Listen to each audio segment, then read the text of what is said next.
preparados para el día del Señor. Pero nosotros somos hijos de luz, ¿sí o no? Amén. La Biblia dice que somos hijos de luz. Vamos allá. Yo creo que usted vaya, como estamos teniendo una serie de sermones acerca del libro de Primera Tesalonicenses. Ya vamos por el capítulo 5. Hoy vamos a dar el capítulo 5, versículo del 1 al 11. Yo le pido que usted vaya conmigo al libro de Primera Tesalonicenses, capítulo 5. Ya pronto entraremos en la segunda epístola a los tesalonicenses. Y quiero que usted vaya conmigo. Este libro está muy bello, está maravilloso, ¿sí o no? Entonces, yo quiero que usted venga, vamos allá. Usted venga conmigo, vamos a la palabra del Señor. Epístola, Primera Tesalonicenses, capítulo 5.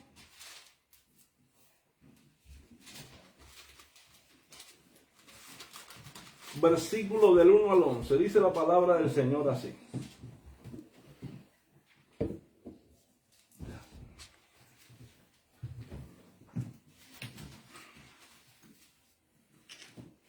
Dice la Escritura.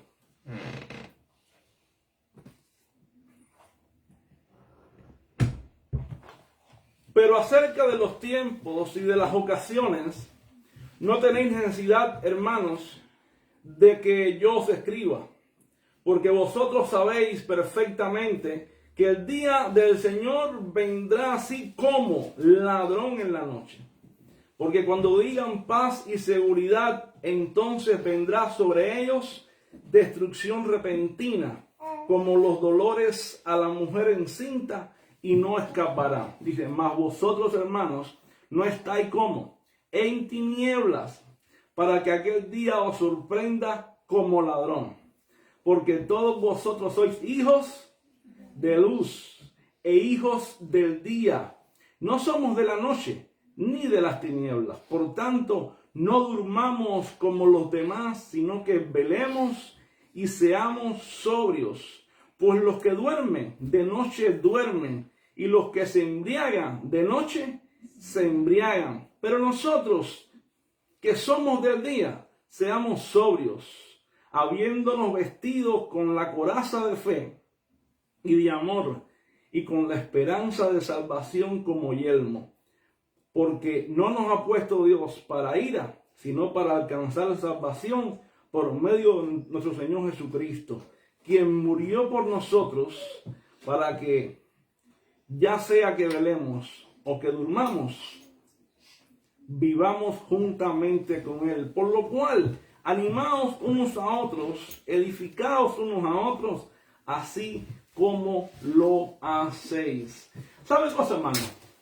El corazón del hombre siempre ha sentido curiosidad por el tiempo del fin de los tiempos. Si usted mira la historia de la humanidad y usted mira, el hombre siempre ha estado buscando cuándo será el fin. Trata siempre de poner una fecha a los eventos escatológicos. ¿Qué cosa es la escatología? La escatología es el aspecto de la teología que estudia ¿qué? El fin de los tiempos.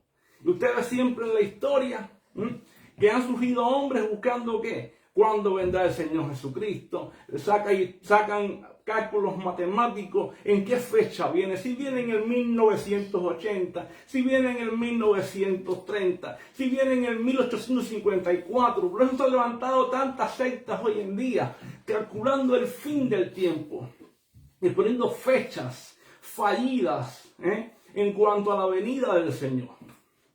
Una de ellas las conocemos perfectamente, como los testigos de Jehová. Otras son como los adventistas del séptimo día y demás, que han fallado montones de veces en cuanto a poner fechas. ¿A qué? A la venida del Señor. Cuando la palabra misma nos dice que el día y la hora nadie lo sabe, ni aun los ángeles. ¿Me explico? Sin embargo, el hombre no se cansa de buscar la fecha del fin del tiempo. Es decir, no se cansa de buscar cuándo será el día de la venida del Señor. Solamente aparecen guerras, aparece una pandemia, aparecen virus. ¿Y qué dice el hombre? Díganme lo que piensa. Yo creo que aquí, a todos un momento determinado de la historia nos pasó por la mente. Cuando vino el virus del coronavirus, que decíamos mucho. Jesucristo viene pronto. Ya pronto se acerca el Señor. Algunos dicen, ya viene. Muchos empezaron a sacar cálculos matemáticos. Cristo viene pronto. ¿Por qué razón? Porque muchos se ubican en qué. En que cada vez que hay una guerra, cada vez que hay una catástrofe, cada vez que hay un virus, decimos ya viene Cristo. Sin embargo, la Biblia, hermano, no nos habla de poner una fecha exacta. Nunca. Porque el día y la hora nadie lo sabe. Más bien la Biblia lo que nos manda a tener en cuenta es cómo tú y yo debemos de vivir en nuestra vida, aguardando el regreso del Señor. Es decir, la pregunta entonces aquí sería ¿cuál? No es poner nuestra mira en cuándo vendrá el Señor, sino es cómo nos estamos preparando nosotros para ese glorioso regreso de nuestro Señor Jesucristo. Porque la verdad, hermano, es que el día que Cristo venga, sea ahora, sea dentro de 2 horas, sea mañana, ¿estamos preparados nosotros? ¿Estaremos preparados? ¿Cómo está nuestra vida delante del Señor? Eso es lo fundamental, que nuestra vida esté delante del Señor bien. De hecho, los mismos discípulos, en un momento determinado de la historia, estando con el Señor 40 días después de la resurrección, ocurrió en ellos un momento de inquietud. En Hechos capítulo 1, versículo 6, pueden buscarlo. Ellos le dijeron así: Señor, Hechos 1:6, y vamos a ver la respuesta de Jesús a ellos. Ellos le dijeron a Jesús, Señor, ¿restaurarás el reino de Israel en este tiempo? ¿Qué pasó? Fíjate, aquí estaban apuntados ellos. ¿Restaurarás el reino de Israel en este tiempo? Ellos estaban inmersos en una preocupación. Este será ya el tiempo final. Esto ya, ¿vas a restaurar el reino? ¿Y qué le dijo Jesús? Jesús le dio una contesta rápida. No os toca a vosotros, ¿qué? Saber los tiempos o las sazones que el Padre puso, ¿qué? En su sola potestad. Hermano, que eran los discípulos, eran los apóstoles que Jesús había escogido. Y si a ellos Jesús le dijo, no les toca a vosotros saber los tiempos, ni las sazones. Hermano, ¿tú crees que a nosotros nos toca saber los tiempos que el Padre ha puesto en su sola potestad? No, hermano. El tiempo es de Dios. Dios ha marcado un día, como dice Hechos capítulo 17, en el cual el Hijo de Dios vendrá a juzgar a todos. ¿Entiendes? Ese es el día. Porque ya Dios marcó el día para que Jesucristo venga a juzgar a todos. ¿Entiendes? Lo bueno del caso es que ese día del juicio, nosotros no estamos marcados para ira. Tú y yo estamos marcados para salvación. Ahí está la diferencia. Y vamos a verlo. De hecho, Pablo mismo nos enseña y nos recuerda que el día del Señor, ¿cómo será? Si vamos al versículo 1, Pablo dice algo. Dice, versículo 1 al 3, pero acerca de los tiempos y ocasiones. No, Tesalonicenses 5. Dice, pero acerca de los tiempos y las ocasiones, dice, no tenéis necesidad, hermanos, ¿de qué? De que yo les escriba. Porque vosotros sabéis perfectamente que el día del Señor, ¿cómo vendrá? Como ladrón. ¿Qué dice Pablo? Será un día repentino, va a ser inevitable y será glorioso. Será glorioso. De hecho, la semana pasada aprendíamos que el Señor mismo descenderá del cielo con voz de mando, con voz de arcángel, con trompeta de Dios. Los muertos en Cristo resucitarán primero. Nosotros, los que hayamos quedado, seremos levantados también juntamente con ellos en la nube. Eso es un día glorioso, es un día majestuoso. Y tú y yo vamos a estar allí. ¿Te parece ese día? Qué lindo que tú y yo nos encontremos con el Señor. Hayamos dormido en Cristo o estemos presentes todavía en el cuerpo. Cuando suene la gran trompeta. Porque dice Pablo, porque la trompeta sonará. Y nosotros estemos ya ahí con el Señor. Este cuerpo mortal se vestirá de inmortalidad, y esto corruptible se vestirá de incorrupción. ¿Qué te parece? Pablo dice, hermano, que esto será repentino. ¿Cómo dice? Como ladrón en la noche. repentino, nadie lo está esperando. Entonces, quiere decir, hermano, que este pasaje nos enseña que el día del Señor, ¿cómo que traerá? Primeramente, juicio para el mundo incrédulo, pero también trae consuelo para ¿qué? Consuelo y salvación para su pueblo. Eso es lo que nos dice este pasaje. Por eso es que tú y yo, hermano, tenemos la certeza, ¿sabe qué? De que nosotros vamos a estar firmes en el día del Señor. Pero el mundo tiene incertidumbre, hermano. En medio de ese día, cuando tú y yo tenemos certeza en el día del Señor, el mundo está en incertidumbre. Por eso es que tú y yo tenemos que predicar el Evangelio de Jesucristo. Porque hay un mundo allá afuera que todavía no ha oído el mensaje. Y nosotros no sabemos quiénes son los elegidos. Y como no sabemos quiénes son los elegidos, tenemos que predicarles a todos, como si todos fuesen escogidos para salvación. Y los escogidos responderán al llamado de Dios de salvación. ¿Me explico? Porque el mundo, hermano, ¿sabe qué? Está en tinieblas. Lo vamos a ver. Dice la Escritura, ahí el verso 1 dice, pero acerca de los tiempos y de las ocasiones, hermano, no tenéis ¿qué? Necesidad, hermano, de que yo os escriba. Porque vosotros sabéis perfectamente que el día del Señor vendrá, así como ladrón en la noche. Y cuando digan paz y seguridad, entonces ¿qué vendrá sobre ellos? Destrucción repentina, como los dolores a la mujer encinta, y no escaparán. ¿Sabe lo que dice aquí Pablo? ¿Cómo le llama el día del Señor? La Escritura llama el día del Señor el momento que Dios intervendrá con qué, en manera final a la historia, para traer qué, para juzgar al mundo y establecer su justicia. En Isaías capítulo 13, yo creo que usted y yo vayamos a Isaías capítulo 13, versículo 9. Isaías capítulo 13, versículo 9, la Biblia nos dice, Isaías 13, verso 9 dice, he aquí, el día de Jehová viene. ¿Cómo viene? Terrible. Viene terrible y de indignación y ardor de ira para convertir la tierra en soledad y raer de ella a sus pecadores. Mira, hermano, ¿sabe? Este versículo nos está hablando, forma parte de una palabra profética de juicio contra Babilonia. Pero como ocurre en muchos pasajes proféticos, el lenguaje trasciende al contexto inmediato del gran día de Dios, el del gran día de Jehová. ¿Entienden? Ahora, quiere decir, si miramos en toda la Escritura, es un tema recurrente cada vez que tú y yo lo miramos. Por ejemplo, la Biblia nos habla del día del juicio de Dios. Si vamos a Sofonías, capítulo 1, versículo 14 y 15, vamos a Sofonías. Vamos a Sofonías, el profeta Sofonías, capítulo 1.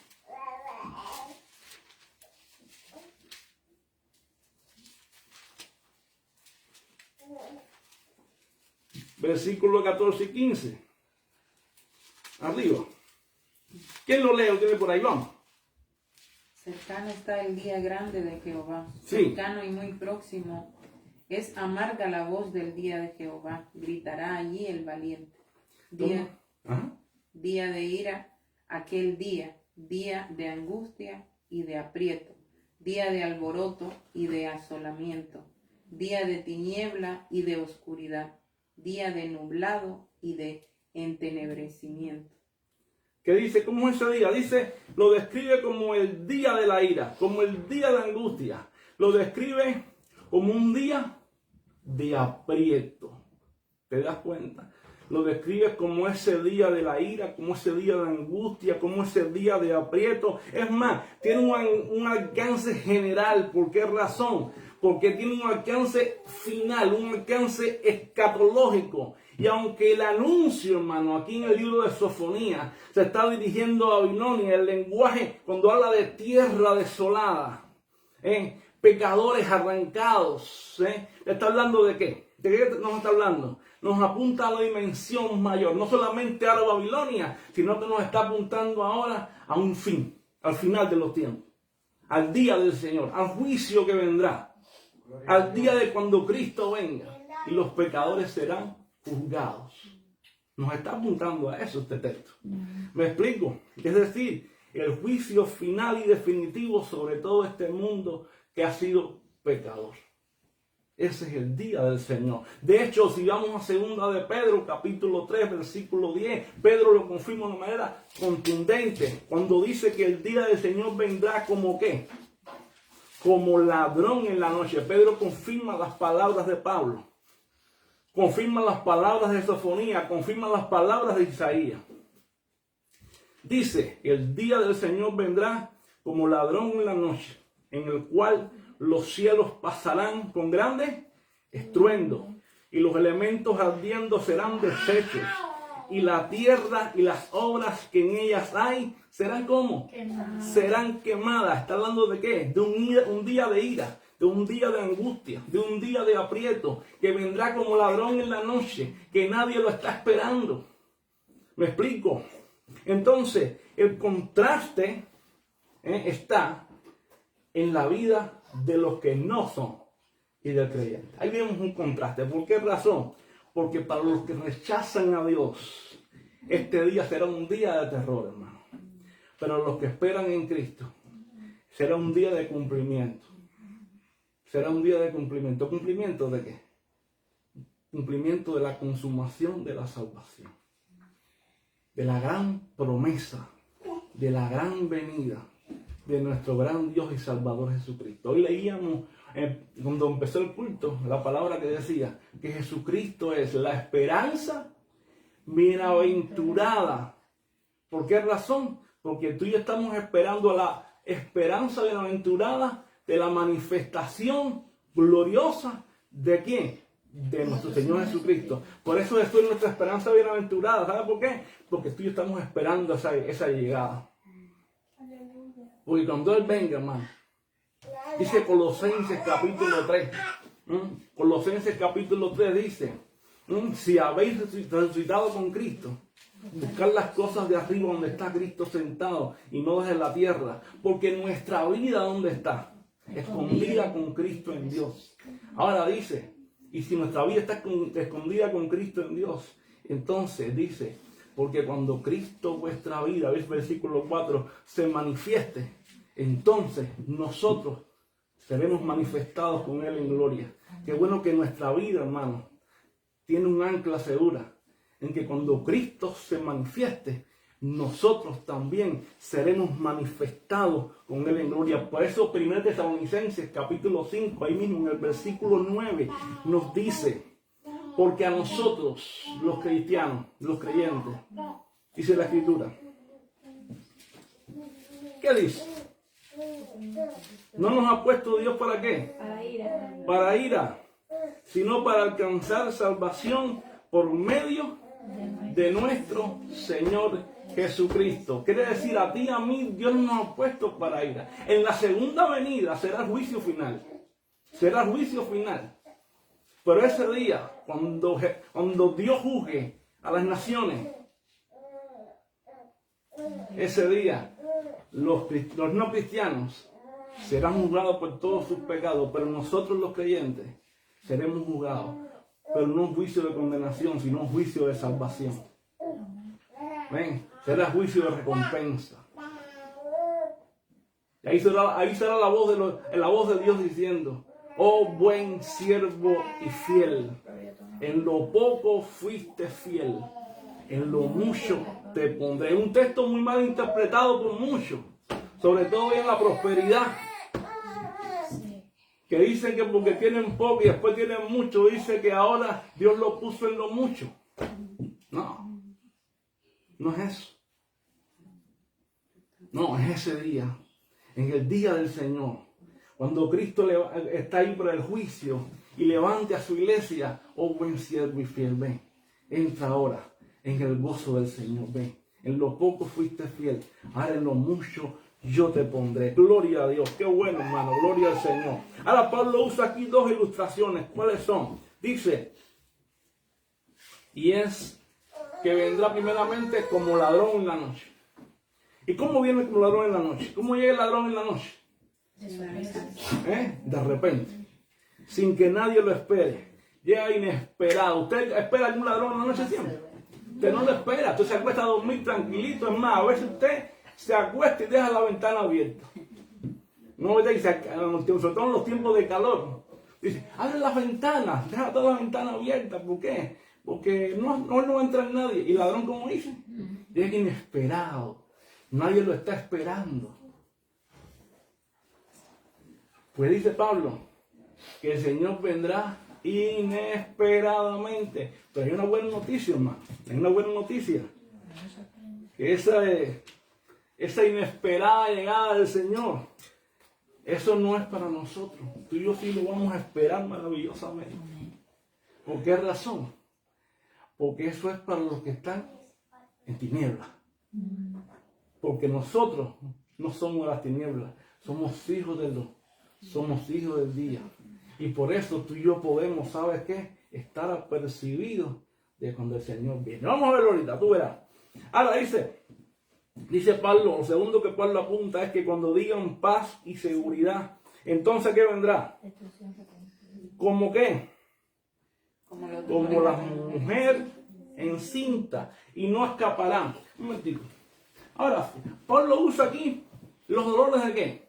De parto, de una mujer encinta. Y Pablo dice, mira, la venida del Señor va a ser como el dolor de una mujer de parto y como un ladrón de noche. ¿Y cómo es el dolor de una mujer de parto? La mujer a veces está dormida ahí al lado del esposo y el dolor viene como de repente. Entonces no lo ha visto, ay, rápido, llévame rápido. ¿Y cómo es el dolor duro, fuerte? ¿Cómo lo está esperando? A esa hora, 3 de la mañana, a 4 de la mañana, a 5 de la mañana, se presentó el dolor y sale corriendo para el médico y eso no hay quien lo detenga. Es inesperado, es urgente, pero aparte es progresivo. Es progresivo, no se detiene. Que eso quiere decir que el Señor va a venir una como ladrón y otra como, sin que nadie lo espere. El dolor viene. El dolor va a venir. El Señor va a venir. Y otra vez es progresivo. Quiere decir que el Señor ya está viniendo. El Señor ya está viniendo. Ahora lo único es que para los incrédulos ese día será como sorpresivo y trágico. ¿Por qué? Porque Pablo pone paz y seguridad. Cuando le digan paz y seguridad, como hoy en día que están diciendo, paz, seguridad, paz y seguridad. ¿Sabes lo que era paz y seguridad? Paz y seguridad eran las consignas romanas.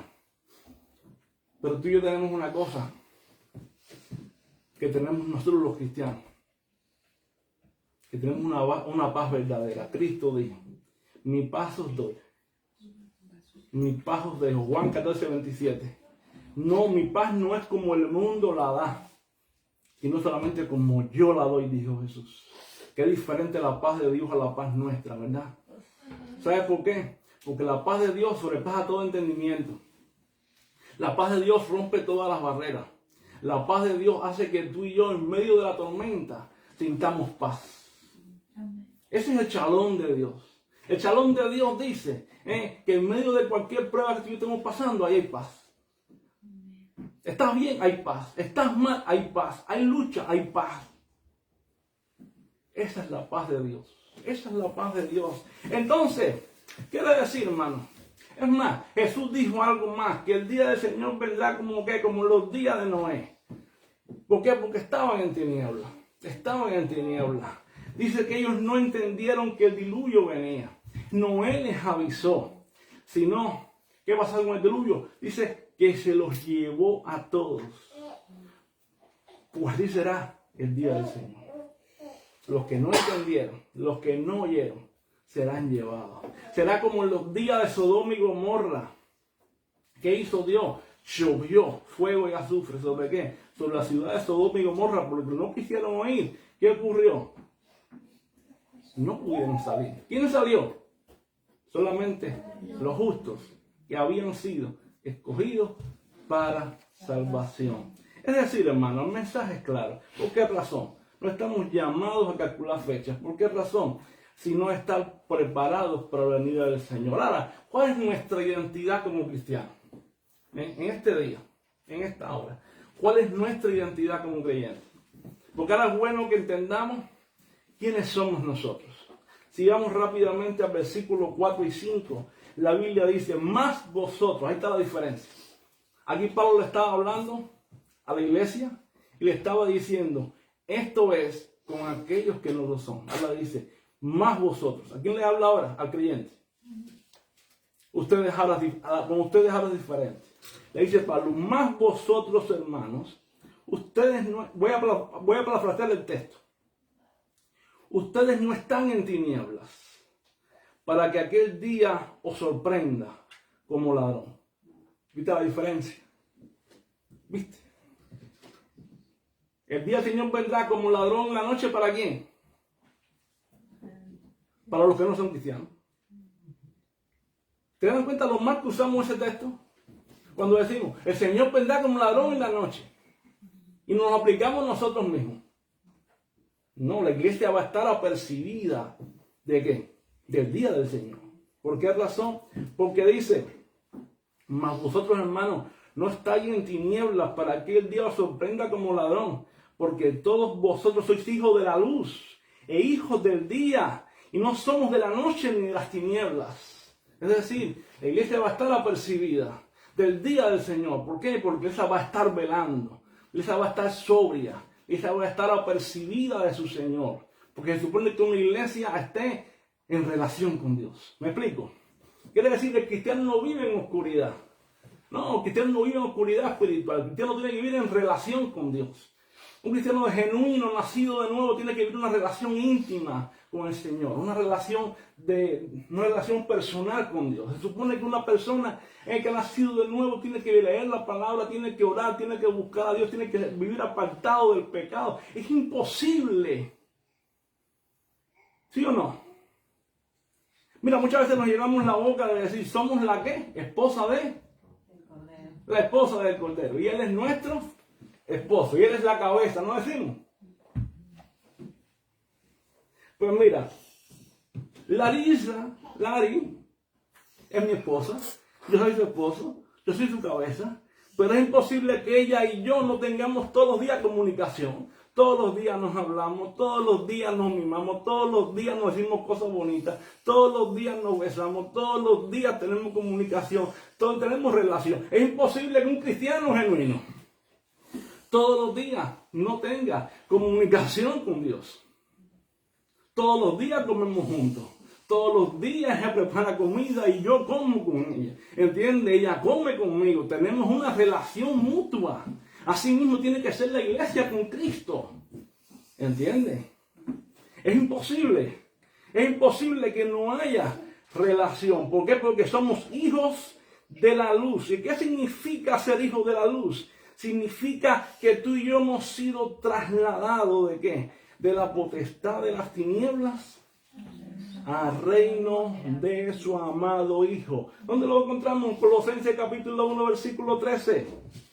Y sabe, este traslado que Dios hizo del cristiano no es un traslado externo, no es un traslado intelectual, no es un traslado mero, es un traslado ¿sabe cómo? Es un traslado en el cual tú y yo hemos sido totalmente cambiados espiritualmente. Es una total transformación integral de espiritual mi cuerpo. Tú y yo fuimos totalmente cambiados. Totalmente cambiados. Todo, nuestra manera de pensar, nuestros hábitos, nuestras palabras, nuestras acciones, nuestras obras, nuestro corazón tiene que haber sido cambiado. ¿Me entiendes?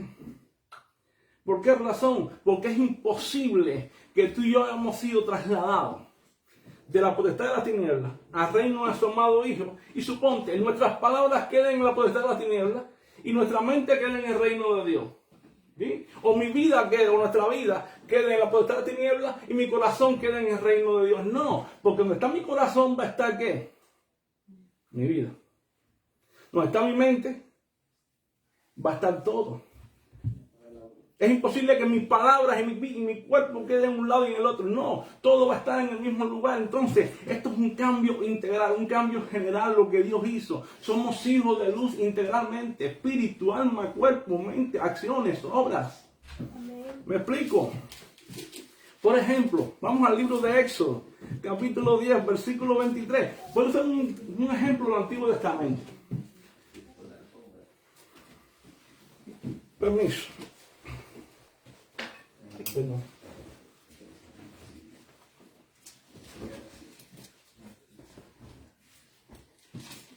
En Éxodo capítulo 10, versículo 23 encontramos un ejemplo. ¿Saben?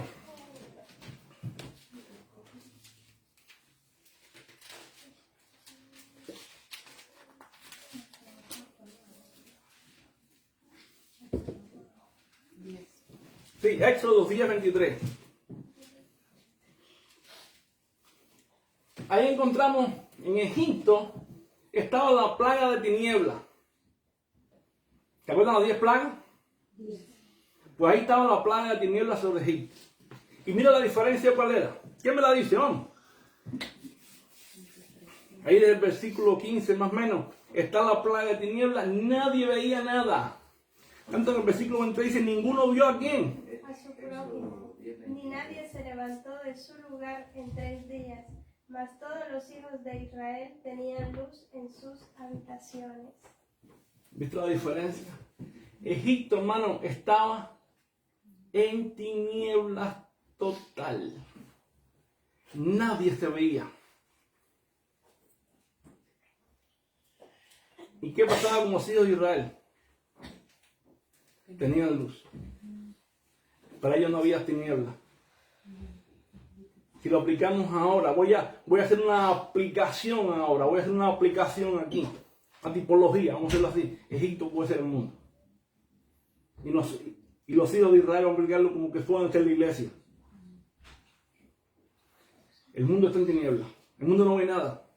La Biblia dice que el Dios de este siglo cegó el entendimiento de los incrédulos para que no le resplandezca la luz del Evangelio de Cristo. Mas nosotros no estamos en tinieblas, somos hijos de luz, somos hijos del día. Tú y yo estamos así, hermano. A nosotros no nos, ¿sabe qué? No estamos en tinieblas. Tú y yo tenemos luz. Cristo es la luz del mundo. Y Cristo dijo, ustedes sois la luz del mundo. Tú y yo somos la luz de este mundo. Hermano, ¿sabe qué? Por encima de cualquier pronóstico, tú y yo somos la luz del mundo. Gloria a Dios. No dejes que te engañen. No dejes que te digan, mira, esto es imposible, tú no sirves, tú no vales. Tú y yo somos la luz del mundo. Dios a ti y a mí nos escogió para la salvación. Somos luz en este mundo. Alumbremos como hijos de Dios. Iluminemos, andemos en santidad, andemos en pureza. ¿Entiendes? De hecho, Pablo cuando habla de esto en Efesios 5.8 dice, porque en otro tiempo que éramos tinieblas, dice Pablo, Efesios 5.8. En otro tiempo erais tinieblas. Pero dice Pablo, pero ahora que éramos, ahora que somos, dice Pablo, ¿qué éramos? Ahora que somos. Luz en el Señor. Pues mira, hermano, tú y yo antes, nosotros éramos antes tinieblas. Pero ahora somos luz en el Señor. Esa es nuestra identidad. Por eso es que el día que el Señor venga, tú y yo, hermano, estamos firmes y seguros. Que cuando Cristo venga, vamos a ser hallados dignos en Él. Entonces, hermano, ¿sabe qué? ¿Cómo se refleja la luz en nuestra vida? ¿Sabes cómo? En nuestras palabras, en nuestras acciones, en nuestra conducta, en nuestro testimonio, en cómo nos conducimos en todas las áreas de nosotros, en cada día. ¿Sabe quién es el que más ve la luz nuestra? Quienes nos rodean. Nuestra familia, nuestros jefes en el trabajo, son los que más ven la luz que está en nosotros. ¿Por qué? Porque son los que ven nuestro testimonio, ven los que ven cómo hablamos, cómo pensamos, cómo nos conducimos, qué hacemos. ¿Entiendes? Por eso una de las evidencias que se pone en la Escritura es que tenemos que tener buen testimonio ¿de dónde? De los de afuera. Porque a veces predicamos predicamos sin pararnos aquí. ¿Y cómo podemos pararnos sin predicar aquí? Con nuestro testimonio. De hecho, las esposas, el apóstol Pedro dice que las esposas pueden ganar a sus maridos. ¿Cómo? Con la conducta de ellas. ¿Entiendes? Entonces, muy bien. Muy bien. Entonces, ahora, en el versículo 6 al 8, Pablo nos hace un llamado. ¿Y cuál es el llamado que nos hace? Mira, primeramente es este. Este es el punto número 3. Que es el llamado a que nosotros como creyentes tenemos que velar y ser sobrios. Dice, por tanto, no durmamos como los demás, sino que velemos y seamos sobrios. Pues los que duermen, de noche duermen, y los que se embriagan, de noche se embriagan. Pero nosotros, ¿qué dice Pablo ahora? A la fiesta lo que dice, ¿pero quién? Nosotros. Diga nosotros, yo. Diga ahora yo. Ajá. Que somos del día, seamos sobrios, habiéndonos vestido con la coraza de fe y de amor y con la esperanza de salvación como yelmo. Tremendo, hermano. Tremendo. Ahora, ¿qué significa dormir? Bueno, dormir significa vivir indiferente a la vida espiritual. Una persona que duerme, ¿cómo está? Indiferente, no le importa. Está dormido espiritualmente. Vive como si Cristo no fuera a regresar. Vive como si el Señor se demorara en llegar. La Biblia dice que algunos tienen por tardanza la venida del Señor. ¿O no los ha visto? El Señor se demora. El Señor todavía no viene.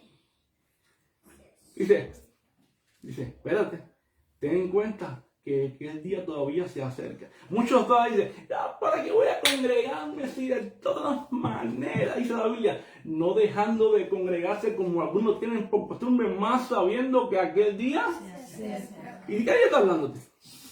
Del día del Señor. Ahora, si usted no puede congregarse por una razón X, no, pero ahí dice otra cosa, dice, como algunos tienen por costumbre, sí, había costumbre, era una costumbre. ¿Por qué? Porque estaban dormidos. Era diferente. Es decir, era una práctica ya era una práctica, ya era una costumbre. Se habían abandonado espiritualmente, se habían dormido espiritualmente, ya no les importaba, vivían como si Cristo ya no regresaba. ¿Entienden? Entonces, nosotros estamos llamados, hermanos, a velar. Estamos llamados a mantenernos sólidos y firmes en el Señor. Efesios capítulo 5, el apóstol Pablo manda y dice, por tanto tú, despiértate, tú que duermes, y levántate de los muertos. ¿Y te alumbrará quién? Y te alumbrará Cristo. Un llamado, ¿verdad? Dice, por tanto, despiértate, tú que duermes, y levántate de los muertos, y te alumbrará Cristo. ¿Qué significa velar? Ahora, porque Pablo usa dos términos, dormir y velar. Velar significa estar espiritualmente como despierto. La persona que está dormida, está despierta. Todo el tiempo apercibido, velando, todo el tiempo. No se duerme. Pues mira, ¿sabe qué? Tú y yo estamos llamados a estar atentos al pecado, atentos a la tentación, a que cuando llegue tú y yo nos resistamos firme. La Biblia dice en 1 de Pedro capítulo 5 versículo 8, estad sobrios y ¿qué? Y velad, porque vuestro adversario, el diablo, ¿cómo anda? Como león rugiente anda, buscando a quien. Fíjate que dice como león, no es que sea león, él no es león. Dice, él anda como león, él anda como león, buscando a quien devorar, al cual, dice el verso 9, resistir firmes en la fe. ¿Entiendes? ¿Cómo tenemos que hacerlo? Resistirlo, firme en la fe. ¿Me explico? Entonces, ¿qué tenemos que hacer? Tenemos que velar y tenemos que resistirlo. Nosotros tenemos que estar atentos, tenemos que estar apercibidos. Dice, ser sobrios. Ahora, ¿qué es ser sobrio? Ser sobrio implica tener dominio propio. ¿Y dominio propio qué cosa es? Es un fruto del Espíritu. Los cristianos estamos a vivir en el fruto del Espíritu. Amor, gozo, paz, paciencia, benignidad, mansedumbre, templanza. ¿Sí o no? Bondad, fe. Una vida equilibrada. ¿Entiendes? Esa es la realidad, hermano, nuestra como cristianos. Pues el mundo vive embriagado, el mundo vive en sus placeres, el mundo vive en el pecado. Pero nosotros estamos llamados a vivir ¿sabe qué? Sobriamente. A vivir velando en el Señor. Y a vivir verdaderamente despiertos en el Señor, sabiendo que aquel día se acerca, sabiendo que el día del Señor vendrá, hermano. ¿Sabe? Y cuando Cristo venga, nosotros seremos manifestados con Él en gloria. ¿Por qué razón? Porque tenemos un destino glorioso. ¿Y cuál es el destino glorioso? Vamos a ver, los versículos 9 y 10 nos lo dice. Dice el verso 9 y 10. Porque no nos ha puesto Dios ¿para qué? Para ira. Un versículo que se usa mucho erradamente para decir que no vamos a pasar la gran tribulación, cosa que es errónea. Dice la palabra, porque no nos ha puesto Dios para ira, sino para alcanzar salvación por medio de nuestro Señor Jesucristo, quien murió por nosotros para que ya sea que velemos o que durmamos, vivamos juntamente con Él. ¿Qué nos está recordando Pablo aquí? Pablo nos está recordando que nuestro destino final, hermano, es la salvación. Y el destino final de los incrédulos, ¿cuál es? Es la ira de Dios. No hay otra. Romanos 1:18 que dice, y la ira de Dios se revela ¿dónde? Desde el cielo ¿contra qué? Toda impiedad, injusticia de los hombres que detienen ¿con qué? Con injusticia la verdad. Es decir, contrario al creyente. ¿Por qué? Porque el creyente, ¿qué tiene? Salvación. ¿Qué dijo Pablo? Dice, ustedes han sido guardados para la salvación. Ustedes han sido guardados para la salvación. Una seguridad total y radical. No depende de nuestras obras, no depende de quién somos, no depende de nuestra justicia, no depende de la justicia imputada de Cristo a nosotros. Eso depende de nuestra salvación. ¿Entiendes? Porque la obra de Cristo garantiza nuestra vida eterna. Es la obra de Cristo quien nos garantiza salvación. Es la obra de Cristo. 2 Corintios 5:21 dice, a quien no cometió pecado, por nosotros lo hizo pecado, para que nosotros fuésemos hechos justicia de Dios en él. Es decir, no es por nosotros, es por Jesucristo. Es por Jesucristo. ¿Te das cuenta? Por eso es que Romanos 6, 8 y 9 dice, si morimos con Cristo, creemos que también viviremos con Él, sabiendo que Cristo resucitó de los muertos, no muere más. La muerte no se enseñoreará más de Él. Quiere decir, pero si morimos con Cristo, creemos también que viviremos con Él. En otras palabras, seguridad en salvación. Por eso, hermano, la vida cristiana no promete ausencia de problemas, pero sí tenemos una victoria total en el Señor. Pueden venir las circunstancias, pueden venir los problemas, pero en Cristo somos más que vencedores. Porque dice el apóstol Pablo en 2 Corintios 4, 17 y 18. Tengo por cierto, ¿qué dice? Porque esta leve tribulación momentánea. ¿Cómo es esta leve? Dice, momentánea y leve. Esta leve tribulación momentánea produce en nosotros un más excelente peso de gloria. ¿Te das cuenta? Primeramente, la tribulación es leve. La tribulación es momentánea. Y lo que produce en nosotros un mayor y más excelente peso de gloria. Dice, ahora, no mirando las cosas que no se ven, porque las cosas que no se ven son ¿qué? Pasajeras. Sino mirando las cosas, no mirando las cosas que se ven, porque las que se ven son temporales, mas mirando las cosas que no se ven, porque las que no se ven son eternas. ¿Te das cuenta? En otras palabras, hermano, ¿sabes qué? Tú y yo estamos llamados a mantenernos firmes, a mirar lo que no se ve, porque tú y yo andamos por fe y no por vista. Esa es la realidad que tenemos en el Señor. Así, hermano, mantengámonos firmes en Él, sabiendo que tenemos una seguridad eterna. Cuando Cristo venga, tú y yo seremos manifestado con Él. ¿Por qué razón? Porque Pablo nos manda en el versículo 11, dice, por lo cual, animaos unos a otros, edificaos unos a otros, así como lo hacéis. Esta es la enseñanza, hermano, de la segunda venida. Es decir, muchas veces las personas siembran miedo, pánico y terror. No, la segunda venida no es para sembrar miedo. La segunda venida, en cuanto a los creyentes, es un mensaje de consuelo, es un mensaje de esperanza, es un mensaje de fe. Y cuando Cristo venga, seremos hallados con Él, nos iremos con Él, estaremos con Él en gloria, seremos transformados, seremos cambiados. ¿Entiendes? Esa es el mensaje de la segunda venida, que la trompeta sonará y nosotros, la iglesia, estaremos celebrando con Cristo. Amén. Gloria al Señor. Y eso, hermano, eso es lo que tú y yo estamos esperando, la manifestación gloriosa de nuestro gran Dios y Salvador. Yo no sé si tú lo estás esperando, pero yo lo estoy esperando. Amén. Y no solamente nosotros, sino que la iglesia del primer siglo lo estaba esperando, la del segundo, la del tercero, la del quinto. Los reformadores la estaban esperando y hoy en día ya están con el Señor. Y nosotros tenemos que seguir esperándolo. Vamos a orar para terminar en esta hora. Padre, gracias. Gracias por esta palabra que tú nos has dejado, Señor. Gracias porque sabemos que llegará el día en que tú vendrás a por tu pueblo, Señor.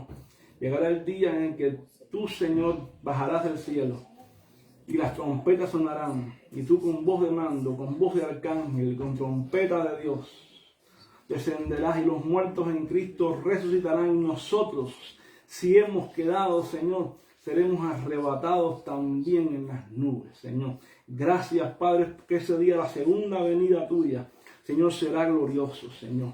Gracias porque no somos hijos de tinieblas, sino que somos hijos de la luz. Ayúdanos, Señor, a cada día mantenernos preparados, listos, apercibidos, despiertos, velando, sobrios, para ese gran día, Señor, de tu venida, Señor. Gracias te damos, Dios mío, porque tú, Dios mío, nos has tomado en tus manos, porque tú desde antes en la eternidad nos escogiste para esta gran salvación. Por eso, Dios mío, estamos agradecidos. Ahora ayúdanos cada día a guardar más tu palabra, a someternos más a tu voluntad y cada día más agradarte más y más, Señor. En el nombre de Jesucristo. Amén, Señor, y amén. Gloria a Dios. Bueno, estamos despedidos por acá. Pastor, quiero que oremos por mi hermana que está internada en el hospital ahora. Ahora mismo. Bueno, vamos a orar por la hermana Francisca. Ahora mismo. Oramos aquí mismo. Sí. Vamos, ¿cómo se llama ella? Ven tu Rubén.